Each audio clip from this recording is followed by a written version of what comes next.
Elizabeth Mildwater, Deputy Secretary of Greater Sydney Transport for New South Wales. Welcome to Western Sydney Unfiltered. How are you? I'm pretty good, Adam. Thanks for having me.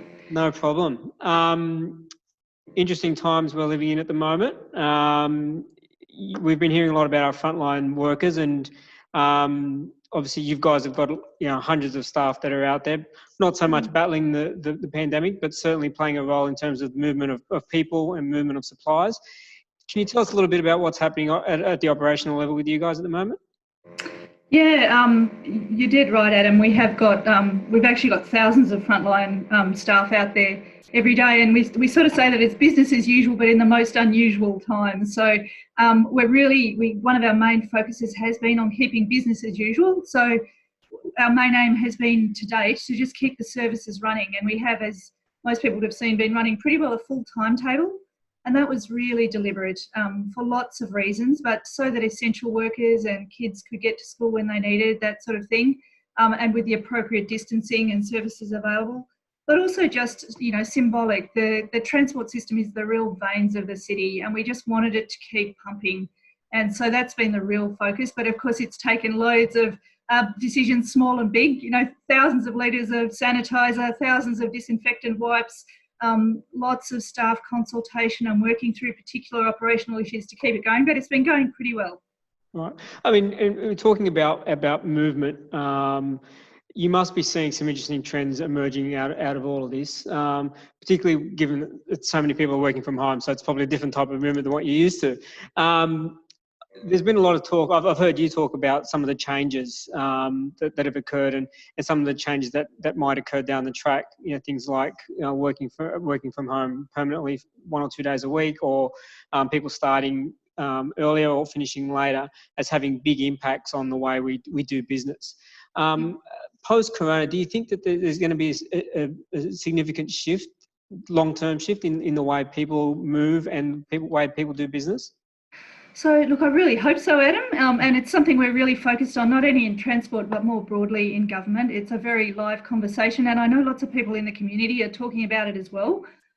There's lots of, although it's, a really, really difficult time for a lot of the community at the moment, I think people are also seeing some great stuff, and we really want to figure out how we lock that in. So the shifting of the peak is a big one. It's something we have talked about for years and years. How do we get people to either not travel at all, I suppose, is a possibility now, but particularly if they're going to travel outside of the peak, so it spreads the demand. We've seen that happen.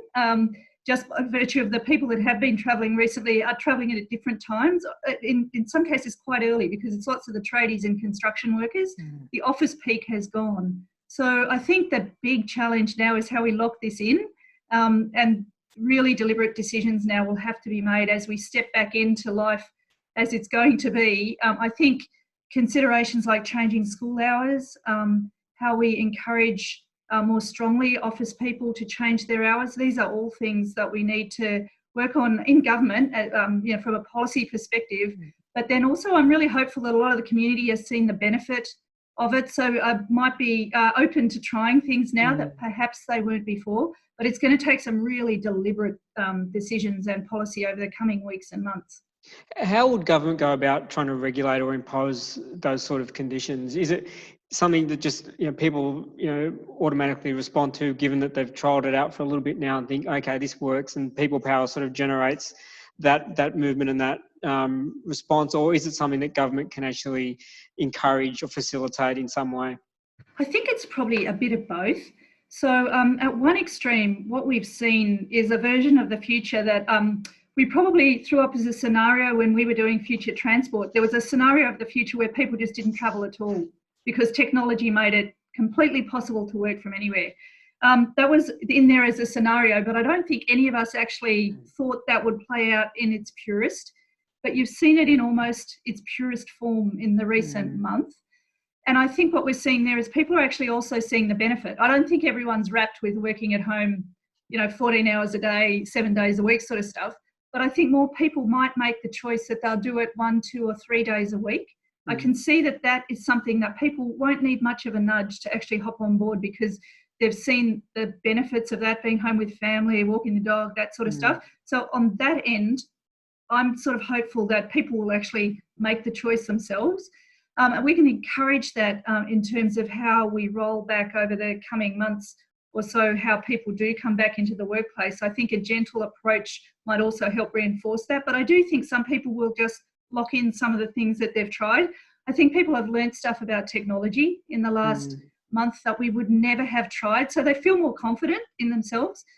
The other piece, though, is definitely some government decisions and policy making, I think. So today we saw, some announcements. We've seen them over the last few days, but today in particular about the start of school going back.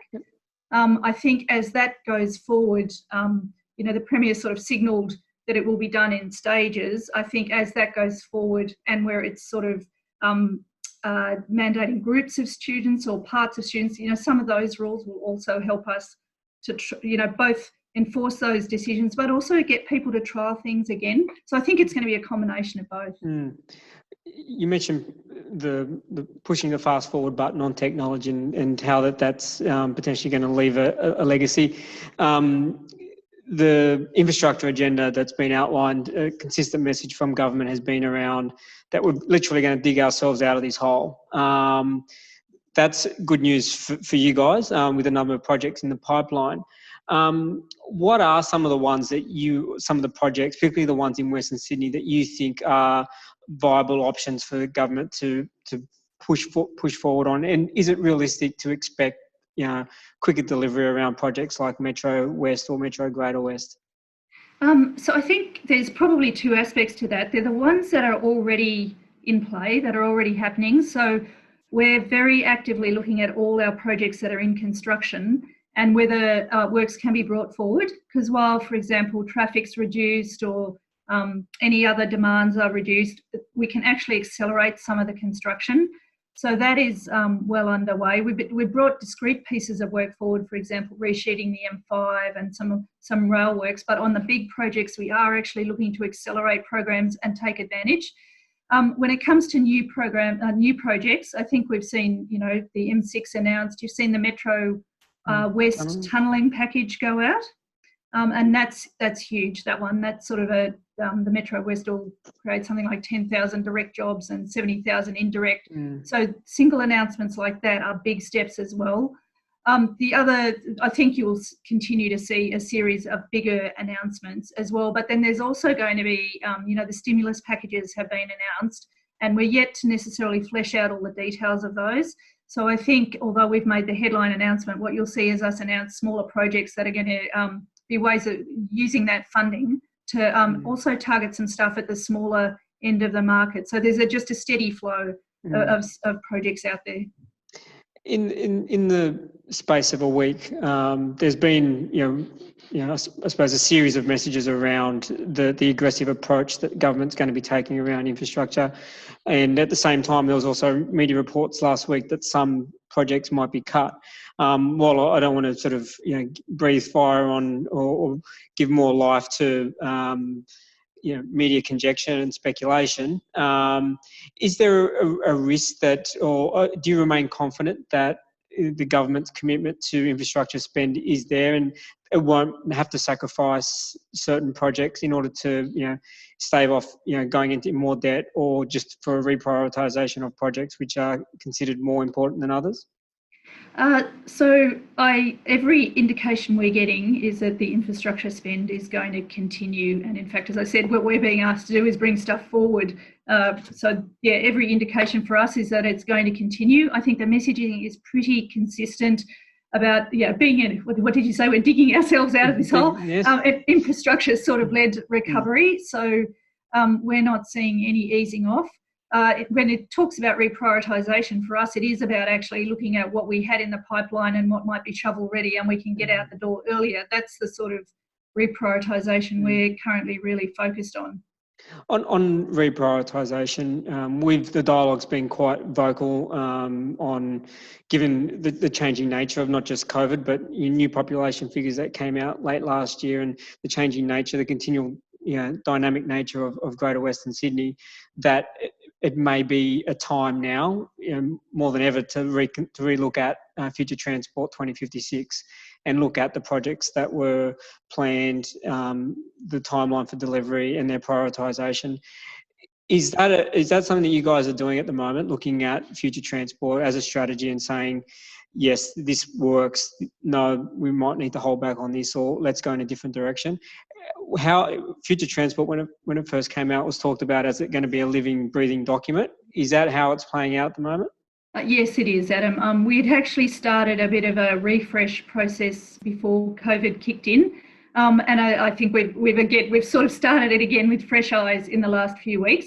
Our work so far is telling us that the strategy itself probably holds, the key pillars about what we're after, successful places, all of that sort of stuff, build on the 3-city model, all of those big principles still really hold.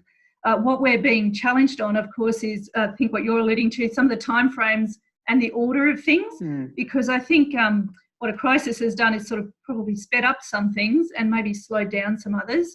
So just like, as you said, the changes to population predictions mean you need to look at some of the timing. This is very similar. So we are mid that process, having a look at it. But the work we've done so far sort of reaffirms the strategy as being good, but some of the detail and the timing under that we're now having a look at. Yeah.